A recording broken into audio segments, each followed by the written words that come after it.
My name is Andy Dix. I'm the founder of the Crowd Media Group, and we are the publishers of Crowdfund Insider. We cover all things fintech, including online capital formation. And today, we have a group of experts with us that are going to discuss risk in securities crowdfunding, or risk in private securities. We have David Carpentier of Kacaba of DealMaker, Jamie Ostrow of CrowdCheck, and Etan Butler of Dalmore Group. And I'm going to ask each of you to identify yourself and share a little bit about your company. I'm going to start with David. Hi, Dave Carpentier, CEO of Surely. We build brand new insurance products, but more often than not, we're adapting existing insurance products for changing industries. The realities of fintech is case point number one. And then we support, so we build those products, we support businesses and with those specific products, as well as a full service insurance brokerage. Been in business for about 4 or 5 years. Yeah, thank you, David. You're actually a pretty unique company in the services you provide, so I'm very interested to hear what you have to say later on.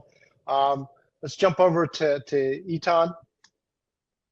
Sure, Etan Butler, chairman at Dalmore Group, broker-dealer, and Dalmore Technologies. Our model since 2005 has been to help empower entrepreneurs and issuers to raise capital effectively online. We've onboarded over 1,000 companies, just around 300 Reg A issuers, and grateful to be here amongst our industry friends today. Thank you, Etan. Rebecca.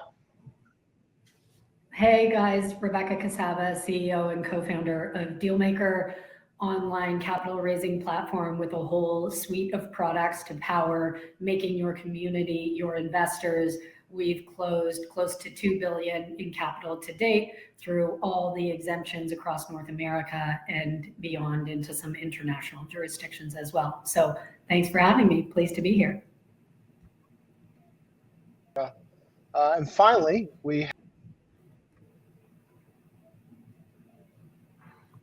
are we still on here? We got you. Technical. We're back. Finally, we have Jamie.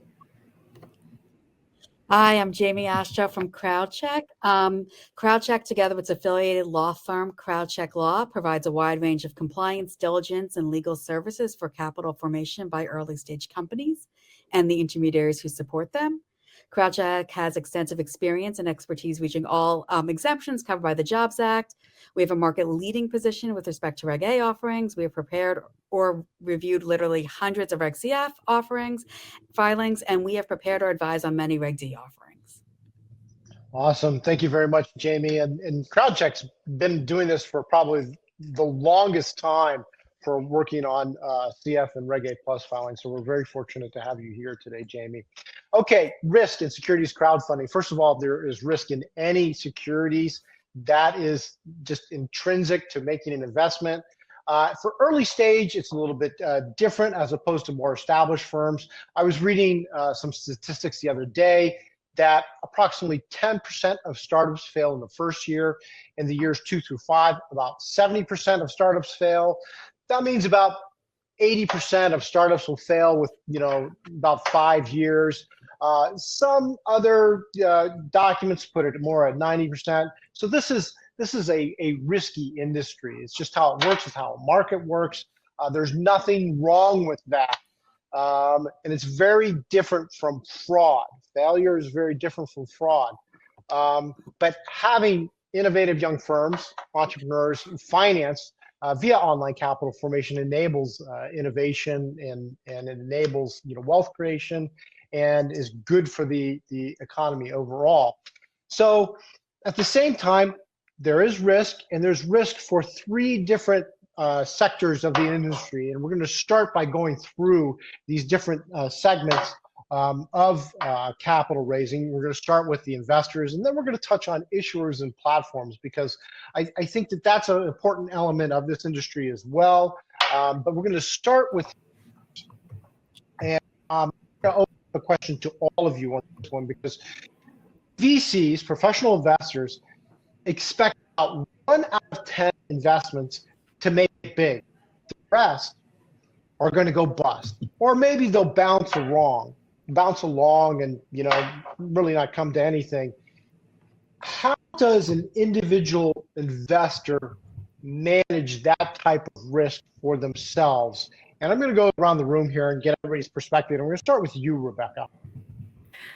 Yeah, so I think there's a couple of different ways they can do it, right? Like the legislators thought about that, and they put caps on the amounts that individuals can invest based on their income. So that's been thought about, and that's been implemented already, so that they can't bet the house on one of these risky opportunities. They're going to be creating a diversified portfolio. So I think that's the main way. If we look at some of the stats we've seen in other more mature equity crowdfunding countries that have played out, if you look at the Italian ecosystem, they published some stats where 10% of the companies had done exits, been acquired or gone public 3 to 8 years after the investment horizon. So that's kind of on trend with what we're seeing. And so the key to that is really having folks be able to make enough investments of companies they're passionate about and getting that opportunity so that they can see those exits. Okay, thank you, Rebecca. Jamie, so you work a lot on these documents, and one of the things you do is you list every single new risk in a Form A, and some risks in the CF filing too. What are your thoughts on mitigating risk? Well, I think Rebecca started off with the right thing. The regulators did put some belts and suspenders in the system, in that, you know, investors should only invest and can only invest a certain amount of their income depending on how much wealth they have. The other thing is, when we talk about the risk factors, which is the section, the document that details the risk, as much as, like, people's eyes glaze over and think that they are boilerplates, they are not boilerplate. They really do represent some of the risks that different companies have, and investors should read them and should understand them. And then, you know, as you said, there is just going to be a risk to it, right? Like, you know, you need to look to who the players are in the system, right? Like, you know, we have a couple of broker dealers represented here. Are there broker dealers involved in the offering? That's going to mitigate risk, because you're going to have someone who, you know, is at least like a third party, like, you know, checking the document or has some liability of their own. You know, is David and his team involved? Is there, like, you know, another party involved that's going to take some insurance and help, again, mitigate your risk? So I think it's going to be, and then who, like, you know, is involved in preparing the documents, and what does the company look like? And, you know, just for some of these companies, right, like, you know, we've seen some of the things, like, you know, we're not talking fraud, but we've seen some things for fraud, like perpetual motion machines. Like, you know, look at the company, read about the company, you know, does it even pass the laugh test? And also, depending on how you're investing, if you're doing Reg CF, all the funding portals and the broker dealers or any intermediary needs to put a communications channel in there, and the management is going to be responding to the communications channel. So ask your questions. This is your money. Don't be afraid to ask.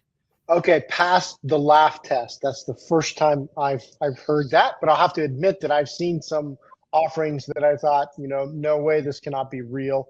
Etan, you're a broker dealer. At a high level, how does an individual investor mitigate risk? First, only invest what you could afford to lose.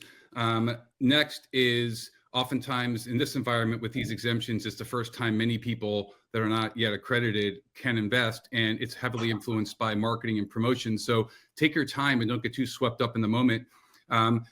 Next is there's different types of investments, right? It's not all startups here. It's associated with startups because it democratizes and gives more access to more people to launch their startups, for sure. But these are basically exemptions. And the exemptions are tools that allow for a issuer to take whatever type of share class structure, whether it's equity or debt or fractionalizing an asset, and take this to an investor. And each one of those, I think, has a different type of a risk profile. Right, one might look at a REIT that's been around for many years, making distributions of X percentage per month, differently than they might look up someone who's an entrepreneur who has a good idea in their garage that's setting up a new co to launch, with support from their community. So I think it's important to look at it from those perspectives. And obviously, there's available information for issuers to look at on the Reg A. There's a Form 1A that has all the disclaimers, all the disclosures, who they're working with, how much they're paying, and on the Reg CF,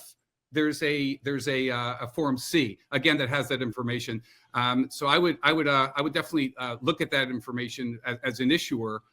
You have time. There's plenty of deals around there, and also places like Kingscrowd that compare and contrast different types of valuations and ratings that they do is probably an interesting resource as well.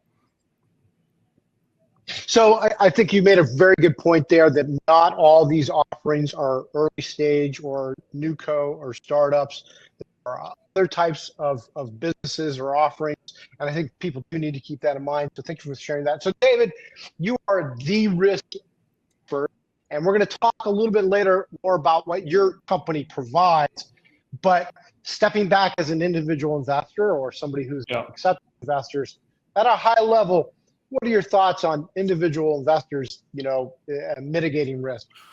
Well, I think one important thing is that you acknowledge that this is compared to a VC investor, right? And so I think one of the main differences and also a massive advantage of this industry is that it gives a lot of folks, and Etan used the word democratize, which has been used since kind of the inception of this, almost at nauseum sometimes, but it really encompasses the thought here is a lot of these people don't know personally the folks that they're investing in. And that's a new scenario for early stage investing, right? That's a beautiful thing. But so how do you replicate some of those due diligence best practices, right? And Jamie and everybody talked about, bring the adults in the room. Who else is involved in the offering, right? And I think when you start putting folks that are responsibly doing diligence, when you can start relying on other folks being involved to say, listen, they're not going to run away with your money, or if so, there might be some repercussion. They're not lying. They're not going to steal. They're not going to egregiously funnel it for personal use. How can we neutralize this? Who's involved helping you neutralize that, since you don't know this person, right? Let's neutralize those risks and let you get excited or determine if this business is going to work or not. So I think leveraging, again, like I said, the adults in the room in the industry, what are the checks and balances that you can deploy that are commonly used when somebody's sitting in an office face to face in diligencing these folks for a living. And so I think it's an interesting opportunity that the market has created. It's just kind of replicating these best practices in a new normal.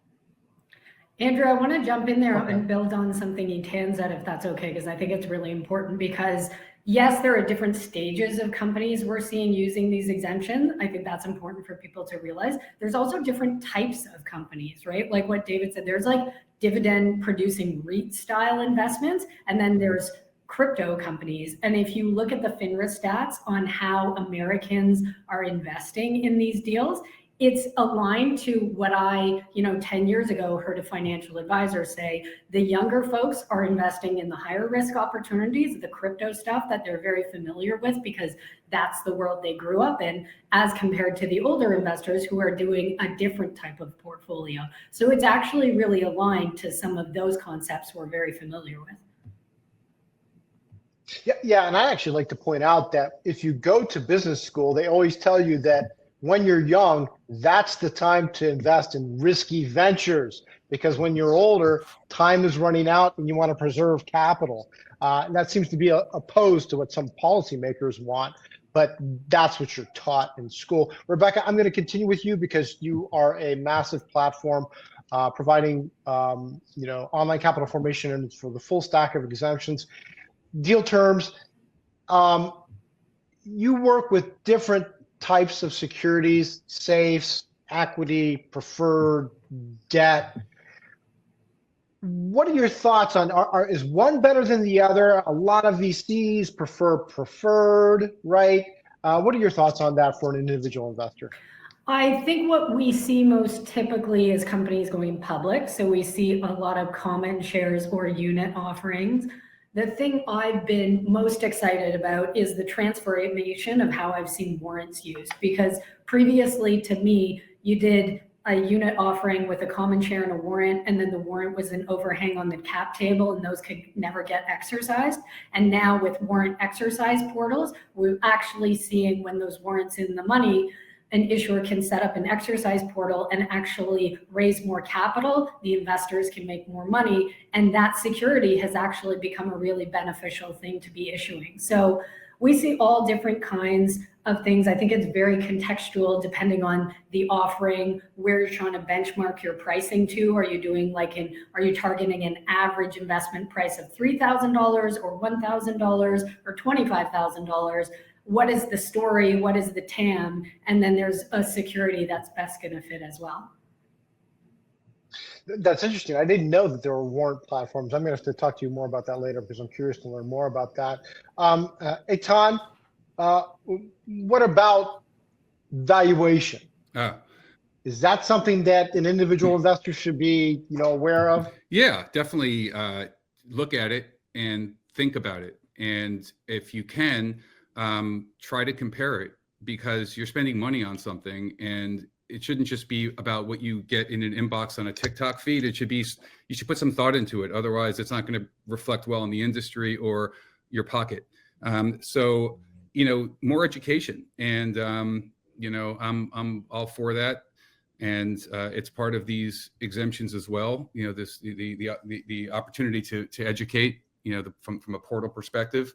Valuation. I mean, that's interesting when you deal with startups, especially in this environment. Look at over the last 10, 15 years, there's unicorns that come up. It's like technology is going so fast that, if someone has the right team and let's say the right patents and the right moment, then, in the right favorable market conditions, who's to judge? How do you you could hate on that, or you could be open to it, but ultimately it needs to come down to the investor needs to have as much information as possible to make that decision, starting with the disclosures. But I personally believe that they should have an opportunity to support what they believe might become the next big thing, with the understanding that they're likely going to lose everything. But in the past, that wasn't easy or really available for people. And I think that gone are the days of bored apes and with people with free COVID money on their couch, wasting money on all kinds of investments, et cetera.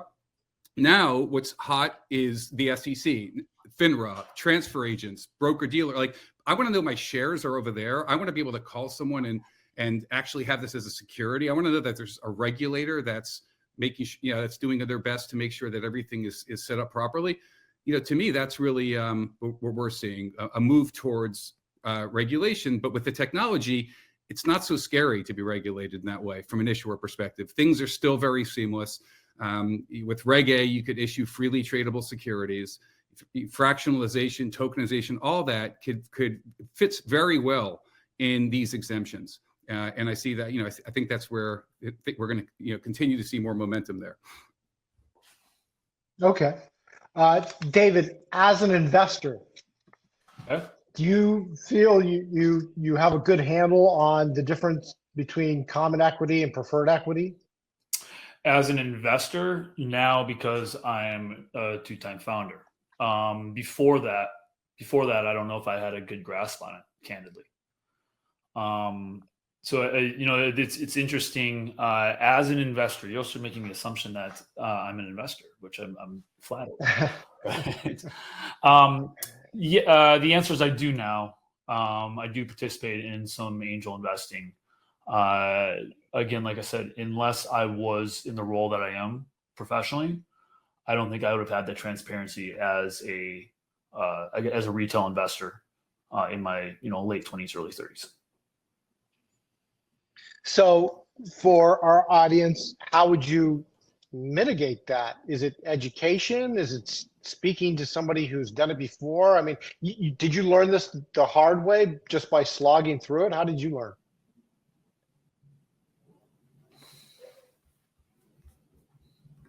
David? Oh, I'm sorry. Go ahead. Yeah, how did you learn? How did you figure this out? Was it just trial and error? Yeah, a little bit of the hard way. I mean, you see enough term sheets from folks, which we had the luxury of fielding term sheets.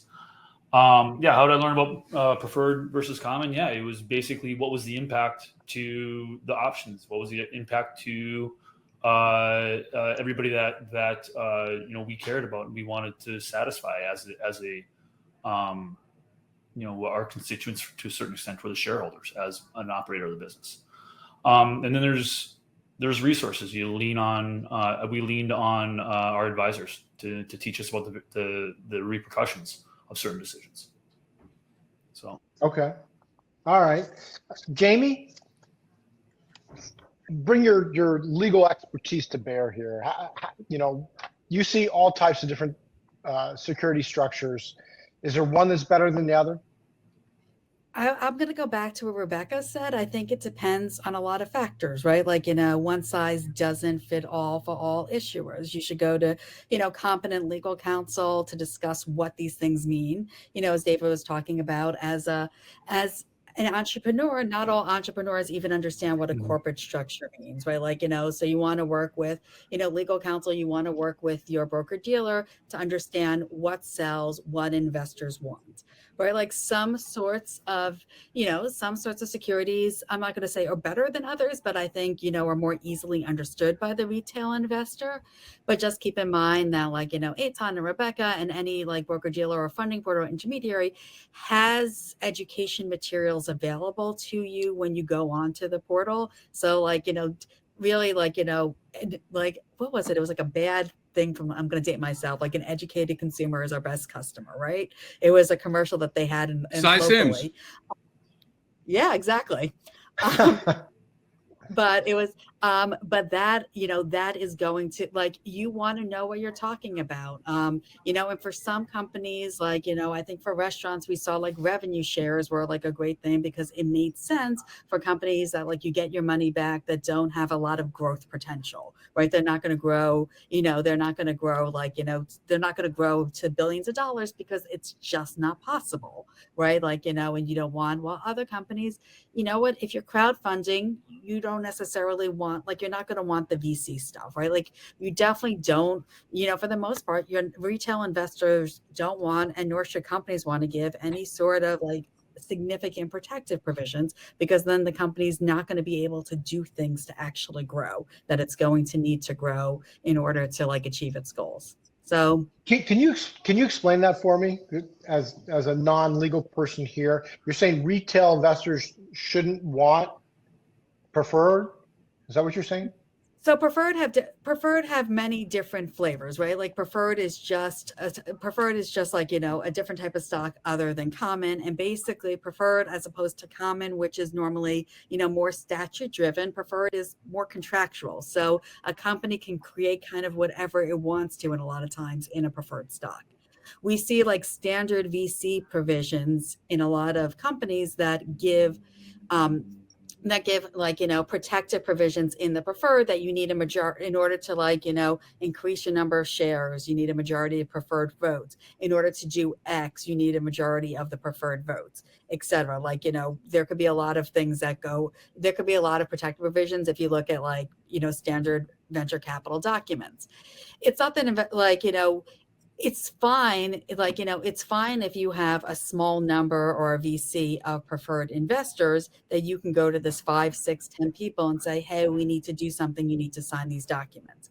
The minute you're successful and you have a successful crowdfunding campaign, you have 20 or 30,000 people and you need 10, 5,000 people to sign a document in order to grow, to have an opportunity to do things, it's going to almost be impossible. It's going to be like herding cats if that's really what you have in your documents in order to do things. And I would add that, yeah, Andrew, I think those provisions make sense if someone's writing a big check. Therefore, they want to dedicate the time to being involved in the company to making those decisions. Equity crowdfunding is set up for the opposite, where people are writing a small check and there's a cap on the size of their check. And so they don't have the time or desire to be that involved in making board level decisions with the company. Okay. All right. Hey, Tom, what about an SPV? What are your thoughts on this? Whatever is legally compliant that serves your purpose and interests and your strategy, right? So for some, they get all freaked out about too big of a cap table and they want to do whatever they can to make that more efficient. Other people don't care. It's really up to the issuer ultimately That's how we look at it. There's a number of different ways to approach that. Where we're seeing, unique SPV structures is in what we're doing on the fractionalization side under Reg A, which is a whole discussion. But again, these are ultimately tools, and the importance of having really experienced counsel that specializes in this, that has filed with the SEC dozens or over 100 times, without mentioning any names, in the industry, it's super helpful because you get to see what what sensitive issues are and maybe how to present in a different way or advise clients to avoid that, to make it make the process of qualification a bit more seamless. So I'm always for that. I think that any SPV related questions, and there's all types of questions beyond SPVs as far as creative usages of these exemptions. You want to deal with a law firm that specializes in that. And the way to find law firms that specialize in Reg A is you simply go to the SEC's website and you look at the EDGAR page, and you could search all the Form 1As and you could see all of them. Okay. Okay. Well, let's hit it from a different angle. Amy, I'm going to jump over to you. You're doing a lot of disclosure documents, Form As. How important is it for an investor to read the offering circular or the offering documents before they invest? I mean, I love when people read my work. So yes, the answer is yes. I mean, look, all investors should read the document, right? Because at the end of the day, you want to know what you're investing in, right? Like, you don't want to be an investor who's like, oh, I thought I invested in a company that makes widgets when they actually make I don't even know, the opposite of a widget, right? Like, you want to know what the company does. You want to know the instruments. You want to know who's involved in the company.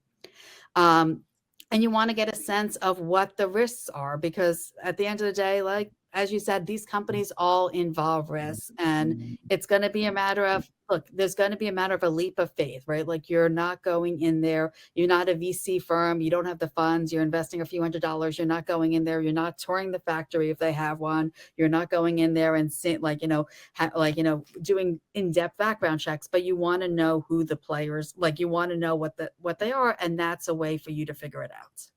And also, when you put risks in your documents, your work that I know I've read, I just didn't know it was you.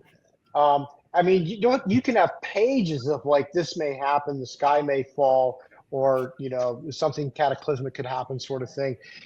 How much effort? You said it's not boilerplate. How much effort do you, Jamie, put into risk disclosure like that? I would say I always view risk disclosure as our value add, to be frank. And it's one of those that we spend probably the bulk of the time discussing with the company as to what are the actual risks related to their business and their company. Yes, a lot of them are going to be standard related to, some of them are going to be standard, but a lot of them are really specific to the company. Okay. Rebecca and Etan, both of you, are people reading these documents? You would know that, right? Yeah, I think the thing I love about the legislation is the fact that it needs to be one click away at all times. I think that was brilliant. I think other regions around the world need to be doing that, because that gives people continual access. And when it's in front of their face, they are going to click on it because it's readily available. It's not buried somewhere. I don't know. I mean, if someone's making like $100 investment on a CF, that is responsive to an ad, are they going to? How many of them are going to go through the process of actually clicking and reading dozens of documents? They should, absolutely should, and it's required to include those links on it, and it's encouraged for them to. But how many actually do? I'm not sure. Perhaps what's also interesting is it's not just them that are reading these; it's other platforms that are making order out of what is included in those disclosures and disclaimers, and then like Kingscrowd, for example, and then reporting on them. And so that is another way for an investor to go and check things out. That's kind of that work's already been, or some of it's already been done. There's a perspective. There's a way to contrast and compare. I think that's also important. Dave, as an investor, you're reading these documents because now you're a high roller and you're participating in some of the biggest private offerings available today?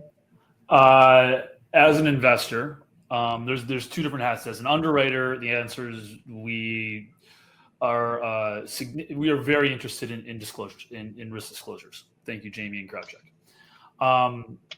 As an investor, the cavalier nature is much higher than as an underwriter. I think the headlines, as an investor, no, I'm not reading them, candidly. But there's also other things. I think it goes back to, Etan mentioned use case a little bit. I think it's came up a couple times. What's the use case for me as an investor? What I'm not doing is I'm not creating an SPV with, 50 other friends and putting a $2 million check into something, right? And so the diligence required for that as a personal investor would be far different than if I'm writing, as Etan said, a number, let's call it, $500 that I'm able to lose and it's not going to sting that bad, right? So I think the diligence is typically going to be based on the level of risk I'm willing to take on any given investment. Okay. All right. So we've had a lot of discussion about, how investors can mitigate risk. I guess I would kind of distill this down as to invest only when you lose a risky venture, but there are opportunities for less risky investments today, like what you mentioned, Etan, fractional shares or real estate. Understand the terms, pretty simple. By reading the documents and figuring it out if you don't understand it, and also read up on the company and what they're trying to do and who their competitors are. I would say that's kind of what I've gotten from this. Let's jump over to the platform. So David, I'm going to go back to you because you come from a unique perspective as you do help platforms mitigate their risk, and you also do that for issuers. But I want to start with platforms here. What kind of service are you providing to platforms today? Well, it's interesting. Is what is the service we're paid for versus what are the ancillary services? So it's interesting. I think there's definitely been collaboration around risk management and best practices. I think less now from our perspective than early on, as the industry was born. I think I'm going to use the word sophistication, but that's probably not a fair statement.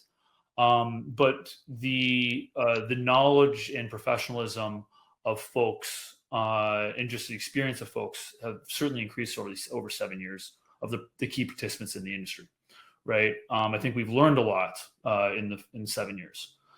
So what are we doing? I mean, naturally, we're an insurance provider. So we are helping manage the downside financial risk of these platforms. On the top of that, there's risk management, but then there's also all these bells and whistles, the intimacy of this industry, the ability to adjust traditional insurance concepts to a highly transformative industry that I wouldn't call it on the bleeding edge, but certainly is changing the way investing is accomplished in the United States and other jurisdictions today.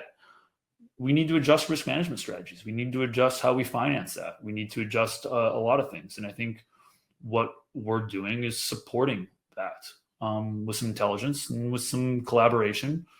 And I think with the ability to actually say, hey, we're excited about this. We're excited about what this is going to do. Let's add some additional, let's add some key pieces to the puzzle that we know are necessary for a healthy economy. And insurance is one of those. Okay. Etan, what type of diligence does Dalmore Group do on an issuer? Great question. And I think the most important thing at a broker-dealer is the compliance culture. Ultimately, if you want to stay in business, then you're going to be audited. You got to prepare for that. And that's why, there's not that many out there right now. It's a very serious role. Some of the things that we do on the compliance side include, first of all, there's a bad actor check done, right? There's a background check done on the issuing entity itself and all of the officers and directors and control people involved, right? So if there's issues with that, they need to be fleshed out or they may be disqualified from participating. And then there's due diligence, right? So it depends on the exemption. For a Reg D, there's one path. For a Reg CF, there's other information that's presented. And in fact, we include CrowdCheck as part of our our Reg CF diligence process and filing of our Form Cs. And Reg A, the diligence also includes access to the Form 1A, which is a very extensive risk disclosure document and audited financials. So I say, different information is available for different exemptions. Our role as a BD is to have written supervisory procedures that we follow to do our job, to vet out and screen, to try to make sure that the wrong people aren't presenting investment opportunities, number one. But as far as, is this a good investment? We're not giving investment advice. We're not saying this is good or this doesn't have as much risk. What we're interested in making clear is that all of these investments are subject to you losing all of your money. So let's be really clear about that. Once you're comfortable with that, now you could look about what is of interest to you and what you might want to participate in. Okay. Rebecca, what type of services do you, or what type of diligence does DealMaker do? Yeah, same thing as Etan described, right? You've got the evolution in the space now where you have broker dealers on these offerings. When Reg A first started, that wasn't always the case. And so I think as the space matures, there are a couple different things that are leading it to be safer for everyone. It's really what David talked about is industry experts that exist now that are going deep. Firms like CrowdCheck existing, firms like Dalmore, firms like DealMaker Securities, who are going very deep in that job and following the legal guidance in the legislation, but also building best practices to fill any gaps that they see, because we all want the space to be successful. So things like, reminding an issuer after the offering is done that, hey, you've now got to use funds in accordance with your 1A and what you need to do to change your use of funds. Different practices like that evolve over time as the space gets bigger and goes deeper to making the space safer. And I think that's where you see the space differentiated from things like NFTs that go boom bust, where there really isn't that level of diligence. It's just a fad that takes off and then it busts on itself. Okay. Jamie, CrowdCheck has been doing this for a very long time, and I'm sure you've seen a lot of changes. I'm not certain how long you've been with CrowdCheck specifically, but I'm sure you've seen a lot of changes. And you guys, typically, you work with issuers, but you also work with platforms. What do you see on the platform side for diligence and what they're doing to mitigate, issuer risk or mitigate any type of liability? Sure. And I will say, generally we do work, we do work with both sides. I think it's a little bit of, well, first, our product, typically any issuer that we work with, we do two things, right? Like we both do an investor facing, if an issuers want it, diligence report that's available online. And then we also help draft the documents because especially for young companies, we view those go hand in hand, right? Like, companies need to know what their securities are like. There's a lot of education that goes into it. And I think, look, as time goes on, and we were just talking about earlier before this, there was an SEC enforcement for 10 issuers, and we were talking about it was, the SEC enforcement was really just for people doing compliance failure in Reg A and not filing specific documents. And we're talking about, it was more just a warning to the market. The SEC is looking. I think the fines were between 50 and 90,000. It wasn't a big fine, but it was, hey, by the way, compliance does matter.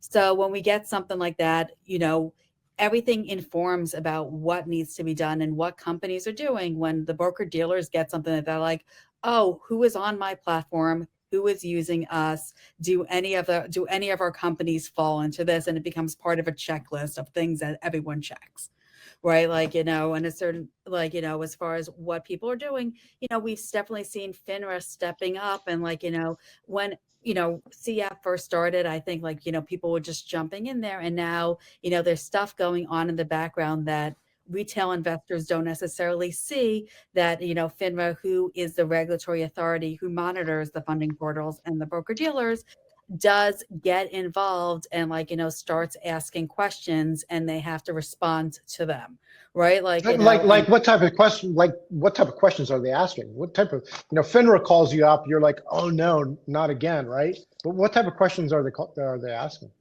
Well, I'm going to defer to the people who would actually get the calls. On actually this. answers the phone. So we'll start with Rebecca and then we go to Etan, because I know FINRA's they're not shy in calling you guys when they see something they want to ask a question about. Doesn't mean it's necessarily something wrong or bad, but I hear this frequently that FINRA sees, something that they are quick to reach out. Is that right, Rebecca?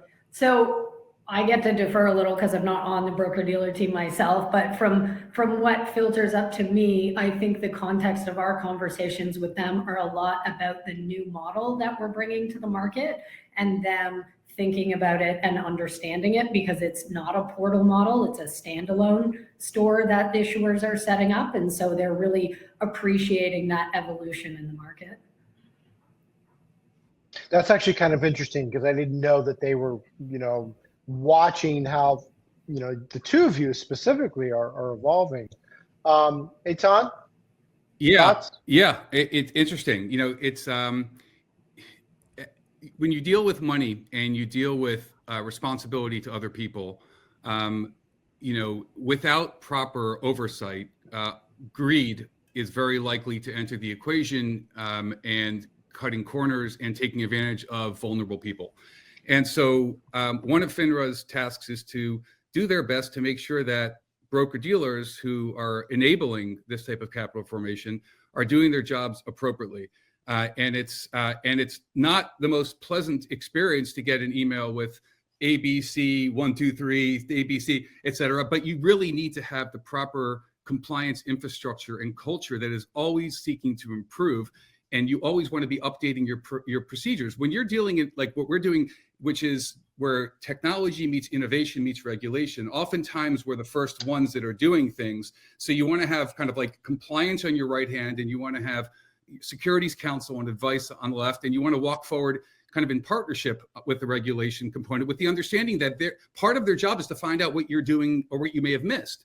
And so you're always looking, it forces you to have this culture of always, making, that you're going to be audited, that everything's going to be looked at. So you don't want to have pain later on, and you want to make sure you do the right things now. And you keep learning lessons of how to get better over time.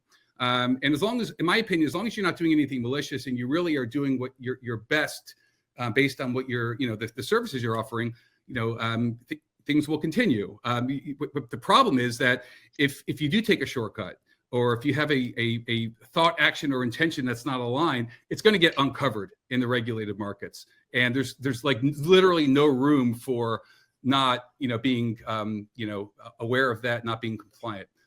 So that's kind of how I would describe it.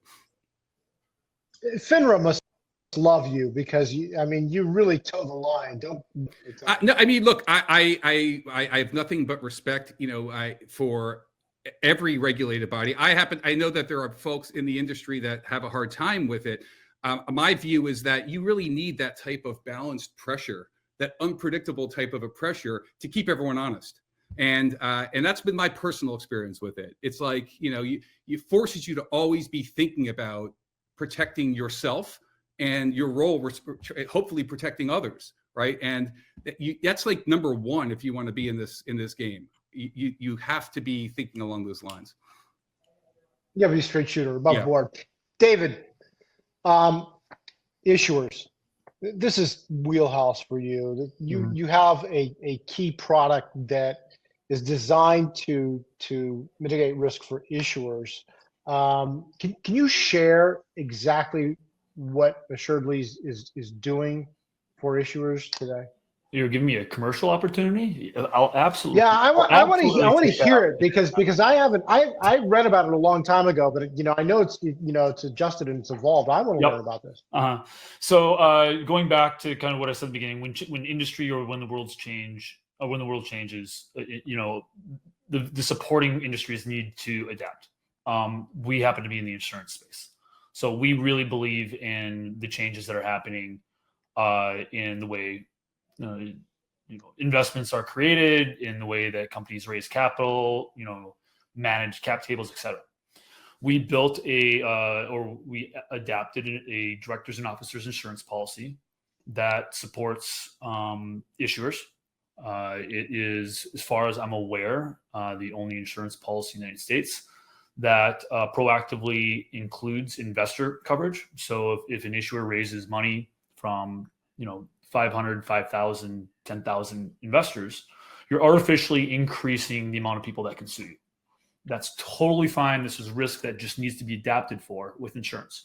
We simply adapted that. And then we worked with the industry around best practices that the brilliant people on this panel right now are talking about, to find risk mitigation ways to adjust to a price point that actually is tolerable for the advancement of this industry, right? And then working really hard around that. So we recognize that there are risks that are always going to be prevalent, right? How severe those are, we want to make sure that we mitigate them so that it does not hold the industry back. And we believe, with the help of the regulators, with the help of the industry participants, that we are there. And I think there's still more room to improve. But going back, there is a flagship product specifically for issuers in this space. Candidly, if you're not buying this policy, particularly as a Reg A issuer, there's probably a level of your responsibility to your operations. For the folks that do purchase directors and officers, we have a very significant market share. It's called the Tiger Mark Directors and Officers Insurance Product. There's a handful of underwriters. A minus. How many platforms are you working with, or partners? How many platforms? There's kind of two levels of platforms that we work with. So there's 32 different platforms, and we can define platforms sometimes differently, whether they're a broker dealer or they're just a SaaS platform, et cetera. And then we would count kind of 15 kind of key industry participants that are really, really driving value to us. And therefore we're adding more and more bells and whistles for the issuer. There's a very powerful investor benefit that I think you were very excited about when we discussed it. The inception or the motivation behind the investor benefit, the motivation behind reducing risk for the platforms and portals, the motivation behind reducing risk for the issuers, are all seated in the fact that we want the industries to succeed. We want to add more safety in the industry. We want to offer proper, relevant protection at a price point that is appropriate for this industry. And up to this point, I believe we're succeeding. I know there's improvements, but I think at this point, it's a very, very exciting tool and insurance product that's helping the industry move forward. So I'd like to point out that the issuer decides to get Correct. Tiger Mark. Correct. But this is good for the investor too, because the investor gains some protection as well, right? Legal term, the investor is not protected. So I want to be very clear on that, but there is an investor benefit. So what we did do is we wrote explicitly into the insurance policy that if there is fraud, basically somebody lies, cheats, steals, it's a bad person, right? And there's been cases of this where this has happened. If somebody does something really, really bad, right, that the investor can file that claim and get their principal investment returned as part of the insurance claim. It's an investor benefit. They're not the protected. They're not the insured. Our duty as the insurer is still to the issuer who owns the policy. But there are various things, and this all came back to our research. There are various bells and whistles that support all of the key stakeholders in the industry. The motivation kind of goes back to e-commerce and then the sharing economy. And we see a lot of parallels there. So if you go back to the late 90s, early 2000s, PayPal basically helped digitize and make payments easy online. There was an interesting company that nobody probably is aware of called SquareTrade that came as the third leg of the stool and said, hey, I'm creating access online. I'm making payments easy.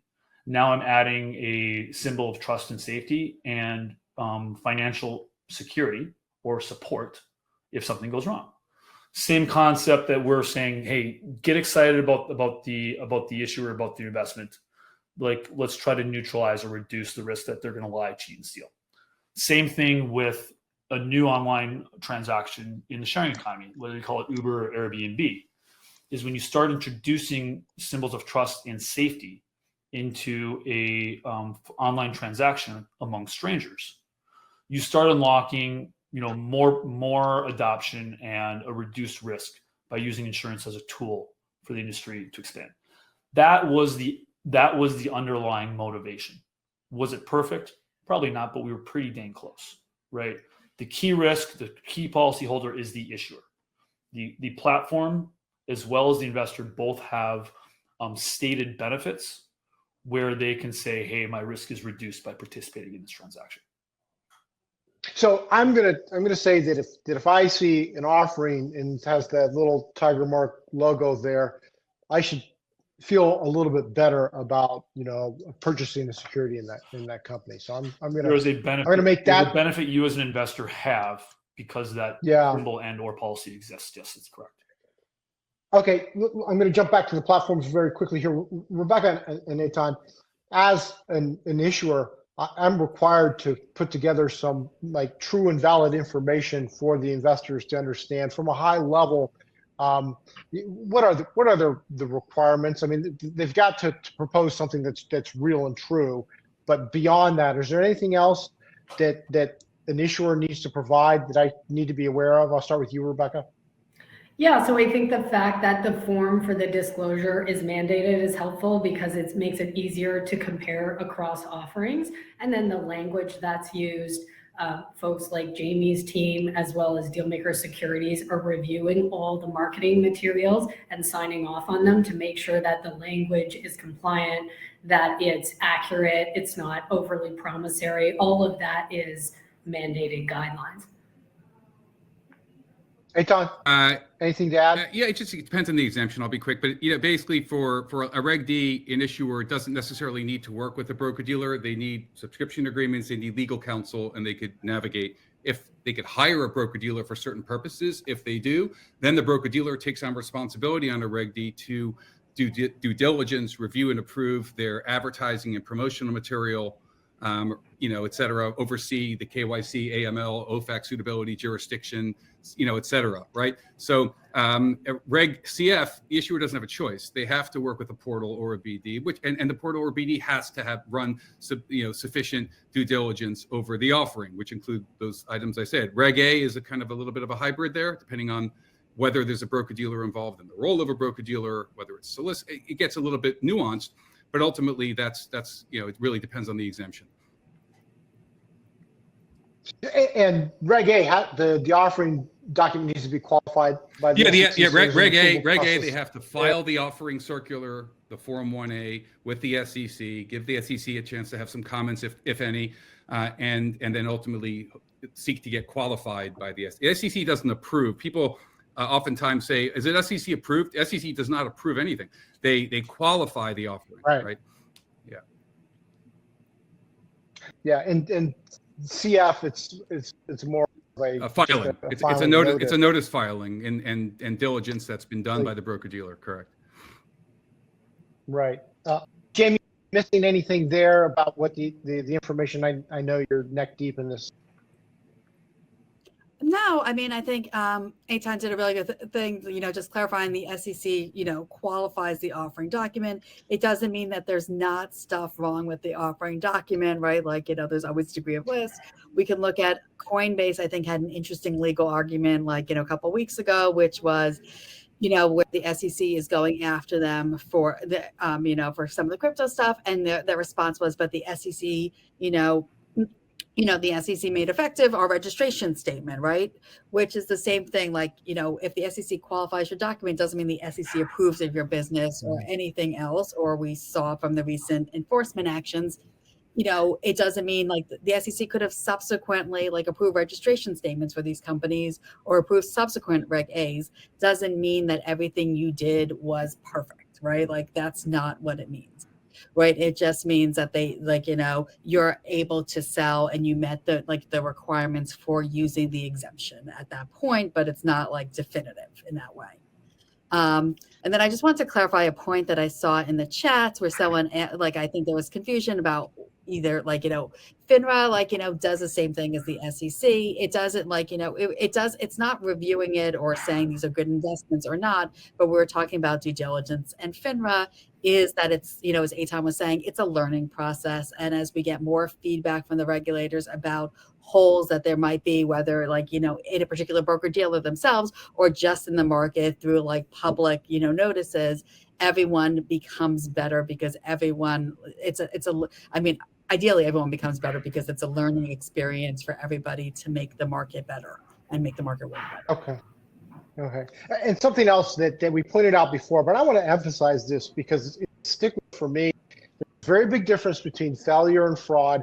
Yeah. You guys are all working to mitigate, fraud and bogus offerings to an extreme, and that's a good thing. Failure is going to happen. It's normal. It's natural. If you look at public markets today, there's been some big examples of fraud, Enron, WorldCom, the list gets longer and longer. So it's not unique to private markets. Also, some Reg D securities, which have had very smart investors participating, have, stumbled and collapsed, Theranos, okay, FTX, Andreessen Horowitz, which was a huge investor in this.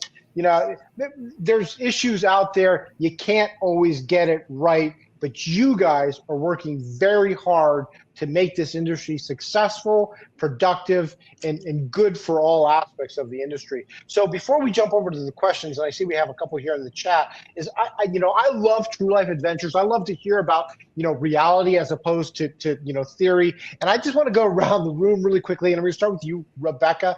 Again, if you can give me just an example, you don't have to name any names, where your platform, found something that didn't work, you didn't like, you said no, or you had an experience with an offering that you addressed it in a certain way. I'm being very ambiguous here because I know you do lots of things. So tell me a true life adventure here. I want to hear a story.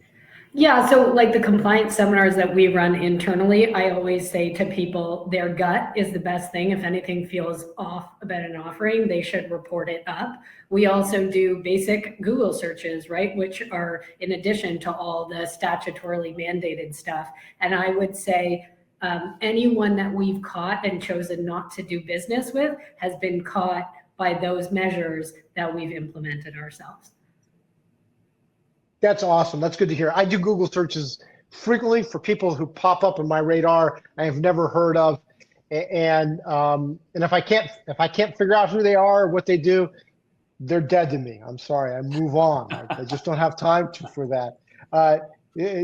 Jamie, you have seen everything under the sun because CrowdCheck is the one. You're like the Pope of Reg A plus offerings.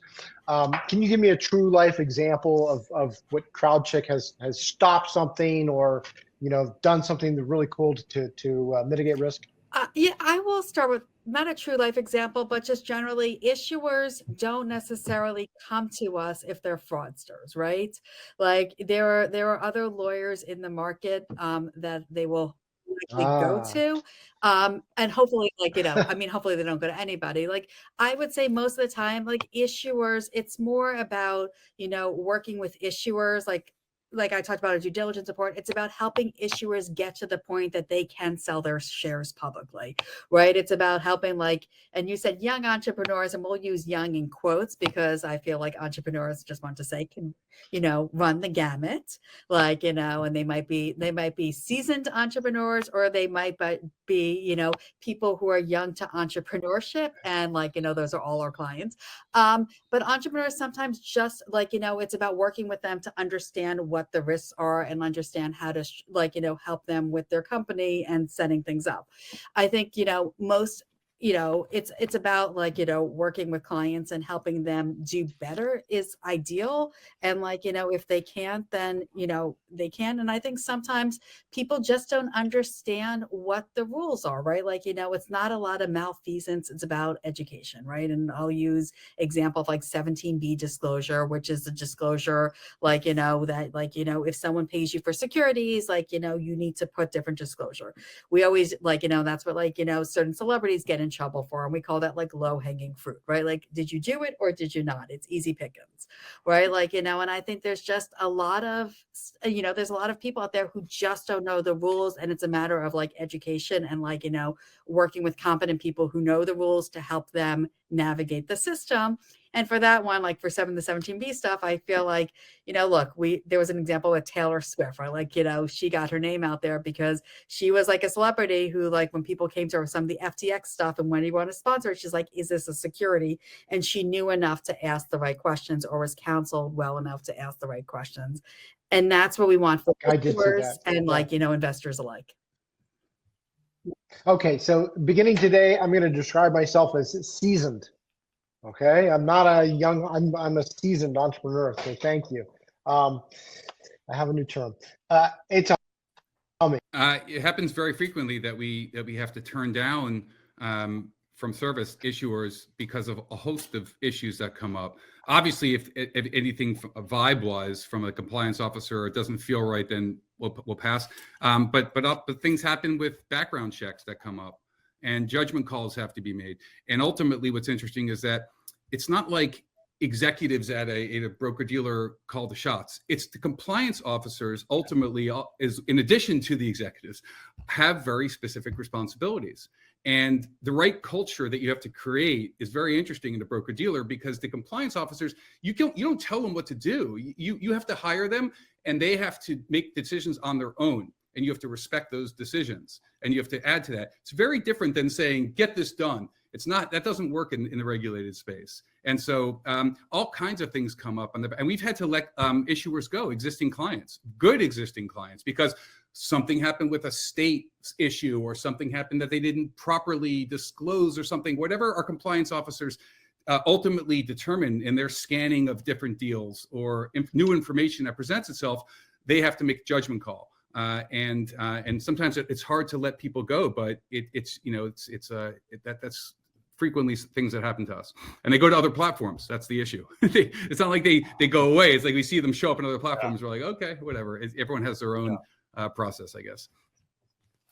Okay, we're running close to the end of our time, so I need to keep this moving because I do want to get a couple of questions.